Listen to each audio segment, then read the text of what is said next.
I'm furious that it is mostly the rallying establishment that polarizes our society but blames the media and the opposition for this.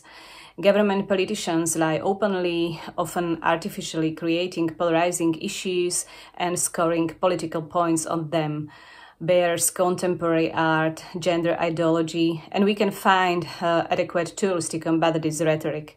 It is mainly the fault of the current government that Slovakia is divided into opinion bubbles and that conflicts from the social media are increasingly affecting families and friendships. We constantly hear from the government politicians that other opinions must be respected. The currently elected director of national television claims that she wants to give space to multiple truths. How far will it go? I have no idea. Polarization was one of the biggest themes of Polish presidential elections, which just have ended. And Karol Nawrocki's victory, a hard right-winger victory, is a big sign that the polarization is not going anywhere anytime soon. But there are also signs that the new division is coming. The division based mainly on the question of migration, the question of the division between the older and younger generation, but also the division concentrated around the question of dignity and attention from the elites, around the elites, against the elites. So we'll see which party or which political power will address those issues in the right way, because we have next elections coming right up in 2027 or maybe sooner, because right now we have one big chaos on our political scene. It is disturbing that there is less and less trust in society, in each other, in institutions, and even in the future. The public discourse is completely divided, and it's no longer about the solution, but about who can better articulate their narrative. There is no real dialogue, but a constant fear-mongering. And in identity-based debates, empathy is lost, as if there's no longer room for common understanding. Emotional manipulation, disinformation, distortion of facts is terribly destructive, and in this space it is difficult as a skilled journalist to select information and seek to understand processes and events as fully as possible. I think the topic that polarizes German society at the moment the most is migration. Sometimes people act like it would solve all problems to have less migrants coming to the country. But I think what triggers myself most with all the polarizing topics around is how people react to the use of gender-inclusive language. They act like it's the end of civilization that people try to use inclusive language. Yeah. So as a person coming from a Russian-speaking community, I think since lately there has been change in constitution, and now people with Russian and Belarusian citizenship cannot vote in local elections.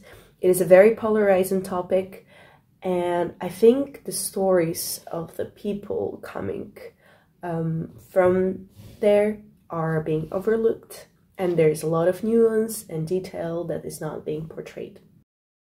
What really frustrates me in Lithuania is not some kind of one specific question, but how almost every issue has turned into a battlefield, like politics, family values, even simple opinions, because it feels like we've forgotten how to disagree respectfully. And there's always these fights when one side pushes for change and the other clings to tradition, and both act like the other is an existential threat. So I think the problem here isn't the differences, but the lack of conversation. And if we can't relearn how to talk and listen to each other, we're only deepening the divide in which we all have to live.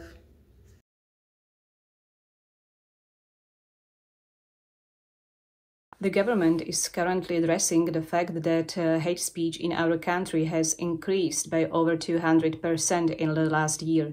But no one knows how they reached that number.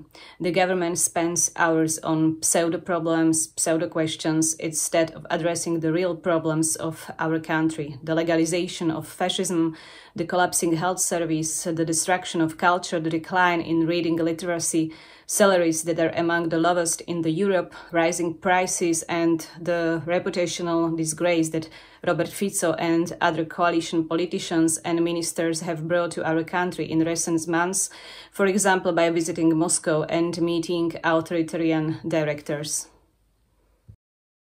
What I think should be triggering the citizens in this very uncertain times is the way we're portraying conflicts, the narratives we're reproducing.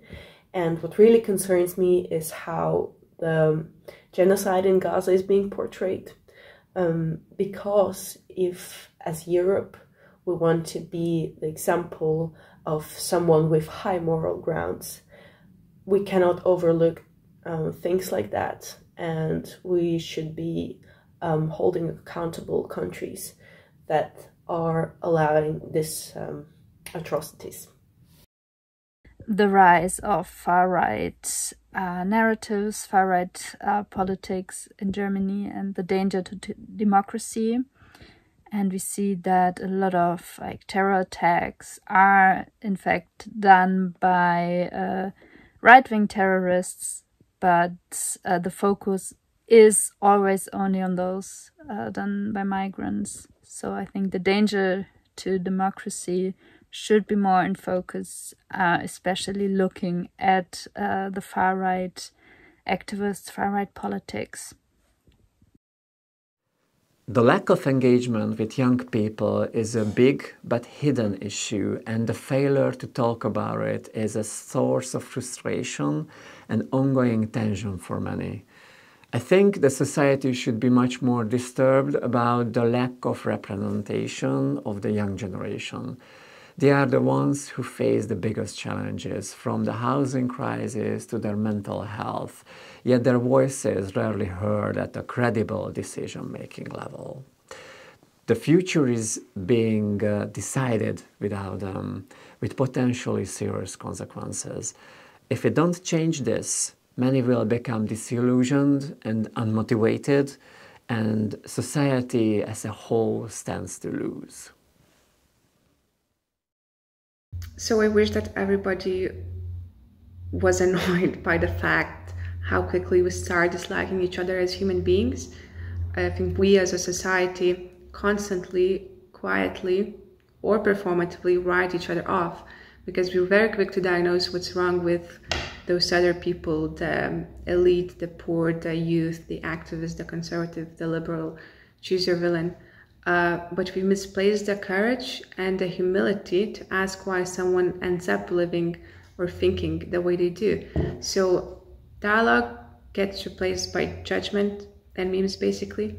It's efficient, it's modern, and it's a terrible way to build society, because well, if that doesn't bother us, it should, because no political reform matters if we're building it on social quicksand.